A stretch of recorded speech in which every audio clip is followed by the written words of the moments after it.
মানুষের হিংসা বিদ্বেষ থেকে বেঁচে থাকার কি কোনো দোয়া বা আমল আছে? মানুষের হিংসা বিদ্বেষের ক্ষতি থেকে বেঁচে থাকার জন্য আপনি সূরায়ে হাসাদ পড়বেন, সূরায়ে ফালাক পড়বেন। কুল আউযু বিরাব্বিল ফালাক মিন শাররি মা খালাক ওয়া মিন শাররি গাসিকিন ইযা ওয়াকাব ওয়া মিন শাররি নাফাসাতি ফিল উকাদ ওয়া মিন শাররি হাসিদিন ইযা হাসাদ। এই যে শেষ আয়াতে আল্লাহ রাব্বুল আলামিন বলেছেন ওয়া মিন শাররি হাসিদিন ইযা হাসাদ, হিংসুক যখন হিংসা করে তখন তার হিংসা থেকে আমি আপনার কাছে পানাহ চাই আল্লাহ। তো এই সূরাটি অর্থাৎ সূরা ফালাক এটি আপনি পড়লে ইনশাআল্লাহ হিংসুকের হিংসা থেকে আপনি আত্মরক্ষা করতে পারবেন। এর বাইরে সকাল সন্ধ্যার যে দোয়াগুলো আছে সেগুলো যদি আপনি পড়েন নিয়মিত, ইনশাআল্লাহ রক্ষা কবচ দোয়াগুলোর মাধ্যমে আল্লাহ রাব্বুল আলামিন আপনাকে হিংসুকের হিংসা থেকে হেফাজতে করে রাখবেন এবং তার ক্ষয়ক্ষতি থেকে আল্লাহ তাআলা রক্ষা করবেন। সুন্নত নামাজ পড়া অবস্থায় ফরজ শুরু হয়ে গেলে করণীয় কি?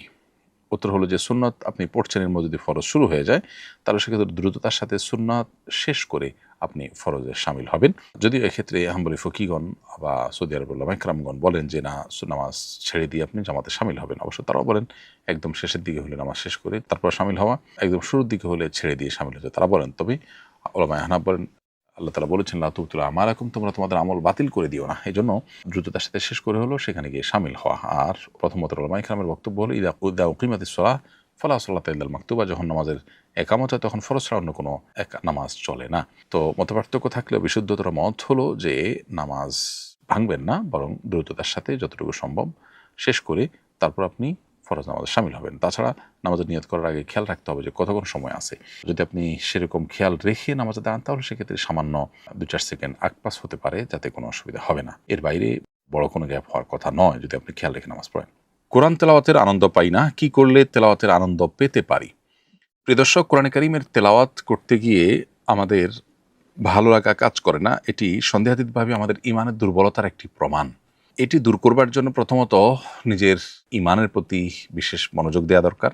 আমাদের ইমানের অপরিহার্য পাঠ বইটি বা এই জাতীয় আরও কোনো বই পড়ে ইমান সম্পর্কিত ইলম অর্জন করা এবং আল্লাহর কুদরতগুলোর সাক্ষী হওয়া, সেগুলোকে গবেষণা করা দরকার।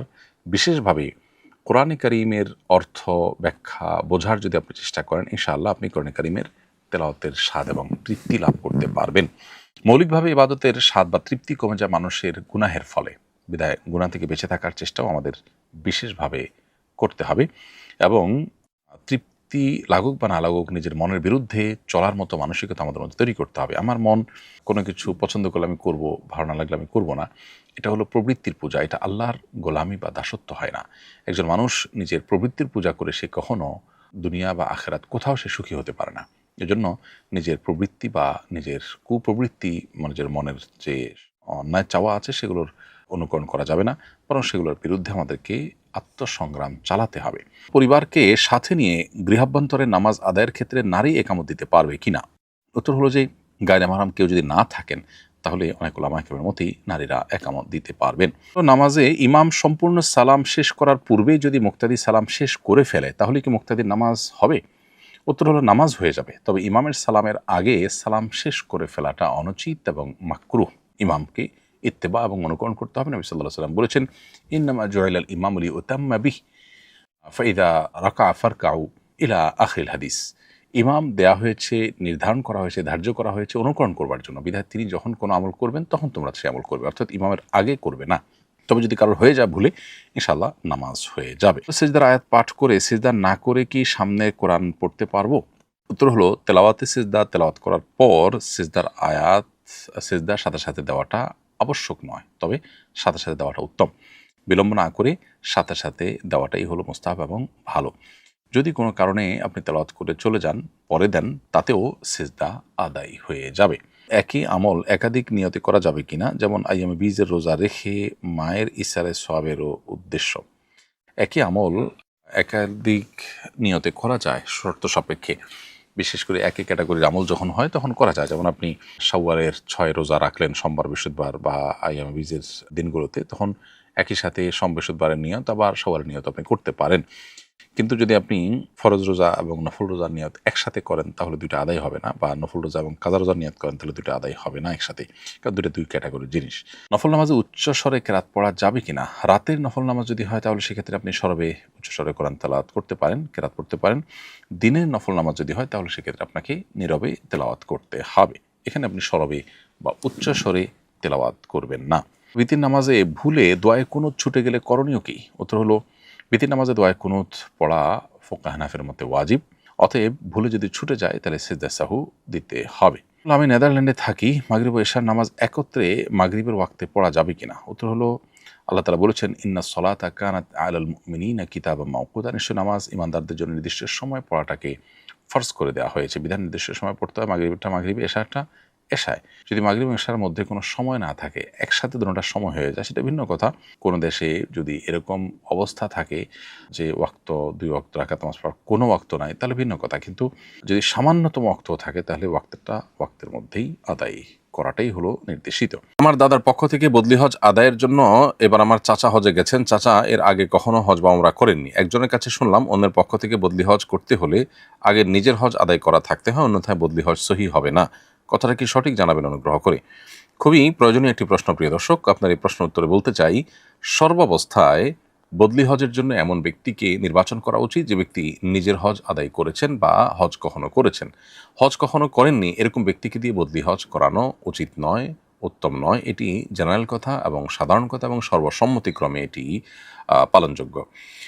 দ্বিতীয়ত কথা হলো, যদি এরকম কাউকে দিয়ে বদলি হজ করানো হয় তাহলে বদলি হজ আদায় হবে কিনা। এ প্রশ্ন উত্তর হলো যে, লোকটি যদি এমন ব্যক্তি হন যার উপরে হজ ফরজ হয়েছিল অথচ তিনি নিজের হজ করেননি, তাহলে এরকম ব্যক্তিকে দিয়ে বদলি হজ আদায় করালে অনেক ওলামা একরাম এবং ফোকাহা একরামের মতে সেই বদলি হজ আদায় হবে না, বরং যার উপরে হজ ফরজ ছিল তিনি হজ করেননি এবং আরেকজন বদলি হজ করতে গেছেন, তারটা আদায় হয়ে যাবে। সেক্ষেত্রে তিনি যে ব্যক্তির পক্ষ থেকে বদলি হজ করেছেন তাদেরকে হজের যাবতীয় খরচ খরচা টাকা পয়সা ফেরত দিবেন। এটা হাম্বলি ফকিহ সহ অনেক ফোকাহা একরামের মত। এক্ষেত্রে ওলামায়ে আহনাফ বা হানাফি মাযহাবের মত হলো, যদি এরকম ব্যক্তি হজ করে ফেলেন তাহলে সেক্ষেত্রে বদলি হজ আদায় হয়ে যাবে, তবে সেটা মাকরুহ তাহরিম বা নাজায়েজ একটা কাজ হবে। আর যদি তিনি ইতিপূর্বে কখনো হজ করেননি, তার উপর হজ ফরজও হয়নি, এরকম ব্যক্তি হন, তাহলে সেক্ষেত্রে তিনি যদি বদলি হজ করেন তাহলে সেক্ষেত্রে বদলি হজ আদায় হয়ে যাবে, তবে সেটা মাকরুহ তানজিহ হবে ওলামায়ে আহনাফের মতে। আর এক্ষেত্রেও জেনারেল কথা অন্যান্য ফোকাহা একরামের মতে যে নিজের হজ আদায় না করে থাকলে তার বদলি হজ আদায় করা উচিত হবে না বা তার দিয়ে বদলি হজ করানো যাবে না। অতএব খোলাসা এবং নির্যাস হলো, ফোকাহা আহনাফের মতে নিজের হজ আদায় করে না থাকলেও তিনি অন্য কারো বদলি হজ করলে হজ হয়ে যাবে, বদলি হজই হয়ে যাবে। তবে সেটি অনুত্তম, অনুচিত এবং নাজায়েজ কাজ হবে ক্ষেত্রভেদে। আর অন্যান্য ফকিদের মতে, ফোকাহে হাম্বলি সহ অন্যান্য ফকিদের মতে সর্বাবস্থায় বদলি হজ সে ব্যক্তি করবেন যে নিজের হজ করেছেন। নিজের হজ না করে থাকলে তার দ্বারায় বদলি হজ করা তার দ্বারা বদলি হজ করা উচিত হবে না, জায়েজ হবে না, বরং বদলি হজ করা সঠিক হবে না তিনি যদি বদলি হজ করেন। অতএব নিরাপদ হলো এরকম ব্যক্তিকে খুঁজে বের করা যিনি নিজের হজ আদায় করেছেন, তিনি বদলি হজ করবেন। এটাই হলো সবচেয়ে উত্তম এবং নিরাপদ।